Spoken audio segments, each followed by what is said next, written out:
appeared to be good early on last night, completing his first 4 passes, but Cam was sacked on his 3rd series, came up limping after the play. He was able to walk to the locker room on his own, but his night was done. After the game, Cam was wearing a walking boot, and now reports are saying that it is only an ankle sprain, but the 2015 MVP will undergo some more testing today. Shannon, how concerned should the Panthers be with Cam's latest injury? They should be very concerned. It's like with most quarterbacks. Most teams, Skip, they're quarterback driven.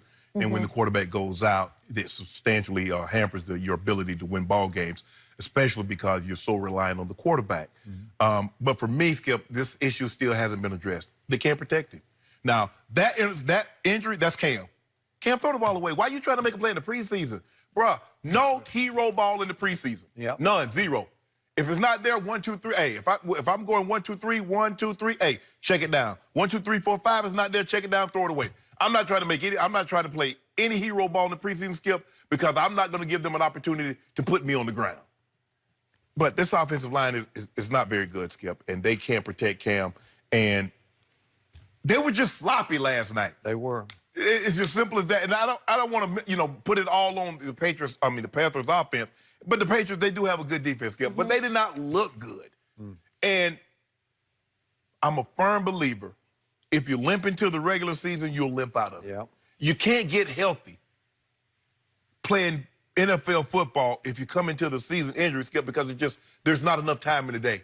Because you got to be out there, and it's just a grind mentally, physically, and emotionally.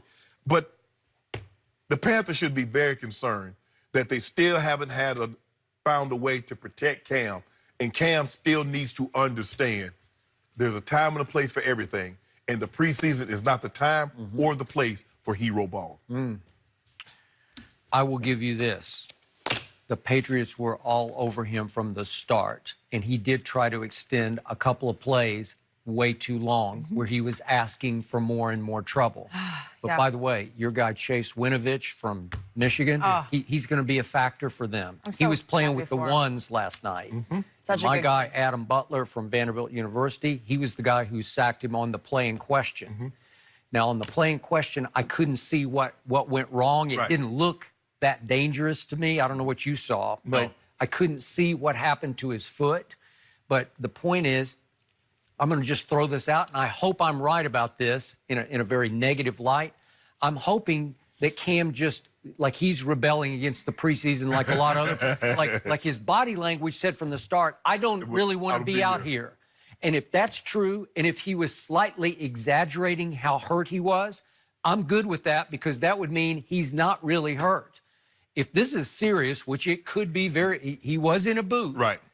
Was he being over-dramatic about it? Was he, over-dramatizing? They seem to be overly cautious now. They put everybody in the boot, Skip. I mean, you got a bloody nose, they'll put you in a walking boot. I mean, Jesus Christ. Come on, guys. I mean, it's not that serious. I mean, I never got in a walking boot. I left a lot of stadiums with sprained ankles, Skip, and never got in a walking boot. Now, the least little thing, a guy got a walking boot, he got a sling, he got a cat. I'm like, geez.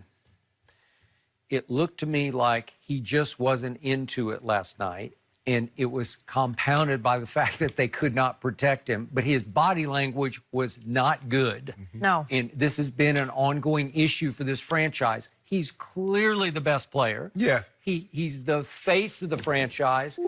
You have to live up to it and set a tone for everybody else, the way Brady does. And I don't want to throw Brady up against Cam because it's not a fair comparison. But Cam has shown through stretches that he can be really good in this league. Oh, yeah, absolutely. He won an MVP. Yeah. He got that team to a Super Bowl. 15-1. Yeah, 15-1. And what was he that year? 35 touchdowns to 10 interceptions. Wow. Okay? Since then, look what's happened. He went 19-14, then he went 22-16, and then last year 24-13. He was hurt, and he supposedly got it fixed. I hope he got his shoulder fixed. Right.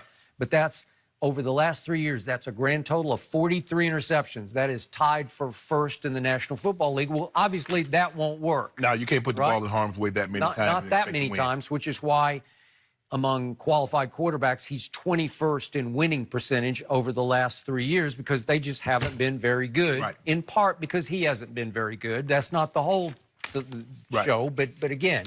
So this was going to be a bounce-back year, and that wasn't a good launching pad last night because I'm pretty sure that's the end of his preseason. Right. Yeah, I don't think any of the starters are going to play in the final preseason game. And so, Skip, the last time when you step on the field, I just remember when playing with Mike, and I always go back to this, Skip, is that he's like, guys, you know you're not playing in game 4.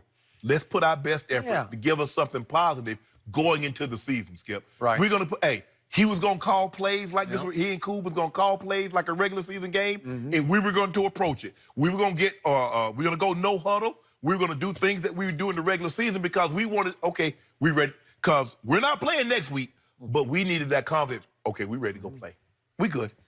Did you ever step on even a preseason football field and not have some sense of urgency? Oh, no. Oh, no. Didn't you ever, every time you step on the field, even in the preseason, didn't you think, I have pride in what I'm going to put out there? Because I'm getting graded, Skip. Yeah. And you know, they're watching, other teams are watching. I know Mike was watching because we had cameras in the locker room, we had cameras in the meeting room. So if I know he's watching everything that goes on when we're not on the field, I know damn well he's watching when we're on the field. Skip, my thing was I wanted to put my best foot forward. I know if I was going to be out there 5 plays, I'm going to give you 5 plays of effort. If I'm going to be out there 10, it doesn't matter. I just wanted to make sure I'm doing my best because somebody's watching. And I never wanted the guys on my team to be like, man, Sharp dogging it. He dogged it on that one. Nah. Wasn't the kind of player you were. Nah, you just, and I get Skip, but we're going to talk about it later, but this preseason, we got to, we are going to something got to be done. Yeah, something does have to be done. It has become open rebellion against preseason games. And Cam probably fell into that group last night because his body language just said, I don't want to play in a preseason game. You know what the preseason's getting like, Skip? The Pro Bowl. It's becoming unwatchable. That's true. That's a good analogy. I'm glad. We're going to stay talking about this. We need to decide. We need to go through the real reason why players are missing preseason games. Antonio Brown, Aaron Rodgers, the entire Rams team. Why are they doing it? James Harrison is here. He's going to help us next.